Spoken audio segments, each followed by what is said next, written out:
When you buy through links on our articles, Future and its syndication partners may earn a commission. The royal family famously spend time at Balmoral during the summer, but the Prince and Princess of Wales don't have to sleep over there if they don't want to. The couple actually have their own home on the estate Tamnagar Cottage, which is believed to have been given to Prince William by the Queen Mother in 2002, nestled amongst the gorgeous landscape. It's totally private, which is perfect for when they visit Scotland with the children. However, one thing I've never really thought about before is the size. William and Kate's cottage reportedly has 3 bedrooms, which means that Prince George, Charlotte, and Louis could have a tough choice to make. One of them is going to have to share a room when they're on holiday. The question is, who, perhaps 13-year-old Prince George, gets to have his own bedroom when they're staying at Tamnagar, as he's now a teenager and might want a bit of space away from his energetic younger siblings. It's also possible that since they've been going since before he was born, he gets a room of his own, because it's always been that way. Princess Charlotte and Louis have a lot in common, and this might make for a smoother sharing experience too. Both love dancing, and Prince William said on the Apple Fitness Plus Time to Walk podcast in 2021 that Louis used to follow Charlotte around and copy her. Charlotte, particularly, is running around the kitchen in her dresses and ballet stuff and everything, he shared. She goes completely crazy with Louis following her around trying to do the same thing. It's a really happy moment where the children just enjoy dancing, messing around, and singing.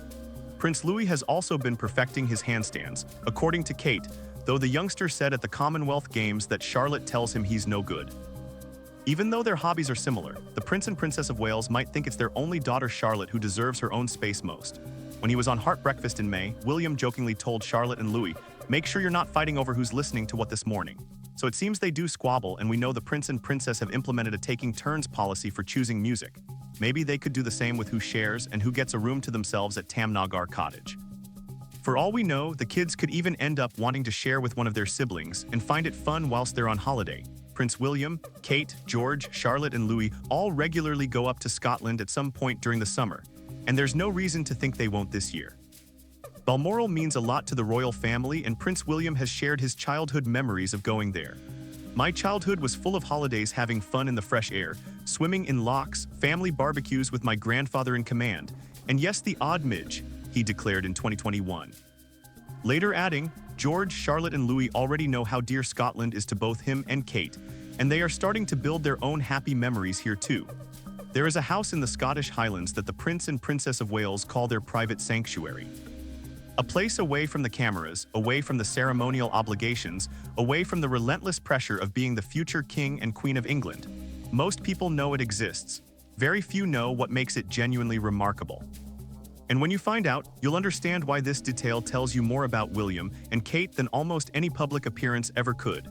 To understand why Anmer Hall gets all the attention while this Scottish retreat quietly holds the real secrets, we need to go back a few years. When William and Kate were searching for a private bolt hole, somewhere they could raise their children without the weight of royal expectation pressing down on every single morning, they settled on a property in Aberdeenshire. This is deep Balmoral country, the land Queen Elizabeth loved more than any other place on earth. And there is something deeply significant about the fact that William chose to root his family here rather than in the manicured grounds of a more accessible English estate. The property sits within reach of the Balmoral estate, which the royal family has used for generations as their summer refuge.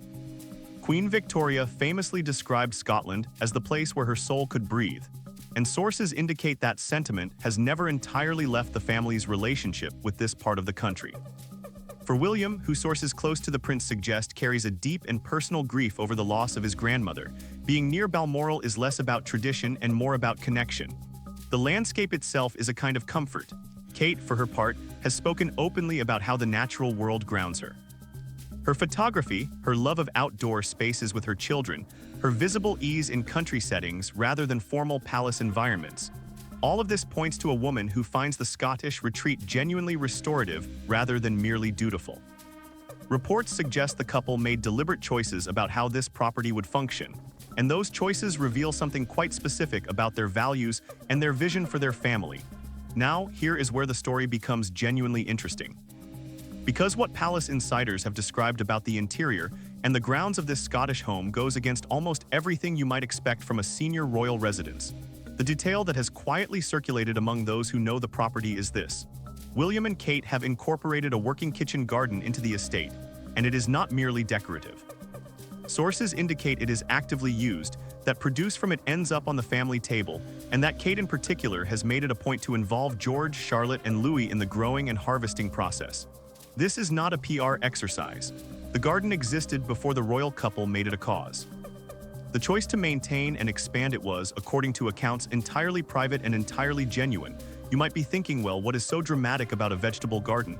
And that is exactly the right question to ask, because on the surface it sounds almost aggressively ordinary. But this is where the tension becomes fascinating, because ordinary is precisely what the monarchy does not do. Royal residences are maintained by staff. Grounds are managed by professionals. The image of a future king digging potatoes or a future queen showing her children where courgettes come from sits in direct contradiction to centuries of deliberate distance between the crown and domestic labor. There is a long and complicated history here.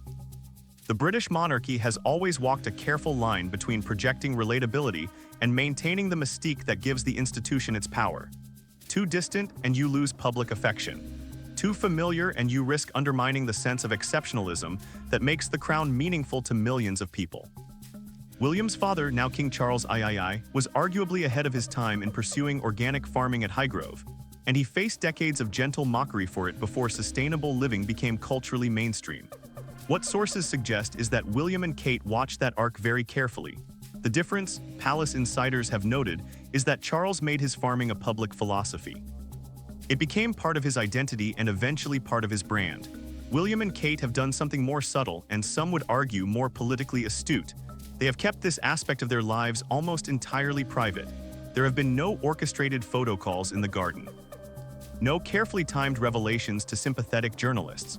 The detail has emerged slowly, through oblique references, through accounts from people who have visited or worked at the property, through the kind of information that seeps out not because someone wanted it to, but because it is simply true.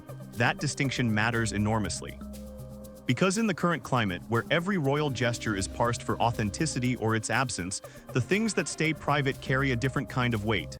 The kitchen garden at their Scottish home was never announced, it was discovered. And that changes how we receive the information entirely.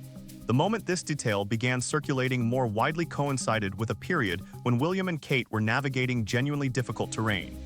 The aftermath of the Duke and Duchess of Sussex's departure from royal duties had left the institution bruised and scrutinized in ways it had not experienced in a generation. Every decision the Waleses made was being read as either a response to Harry and Meghan or a deliberate contrast. The pressure to appear both relatable and regal, both modern and respectful of tradition, was by all accounts extraordinary. Against that backdrop, reports began to emerge about how differently the two couples had chosen to construct their private lives. The Sussexes had built their retreat in California around a very visible kind of wellness culture, one that was immediately and extensively documented, and which became, fairly or not, a source of considerable controversy in Britain. The Waleses, by contrast, had built their Scottish sanctuary around something quieter, something rooted, something that looked less like a lifestyle statement and more like a genuine choice about how to live. The kitchen garden became, in this context, almost a symbol, not one that William and Kate chose or promoted, but a symbol nonetheless, of rootedness versus restlessness, of private conviction versus public declaration, of a couple who, whatever their faults and limitations and the inevitable compromises of their position, appeared to be making genuine decisions about what mattered to them when nobody was looking.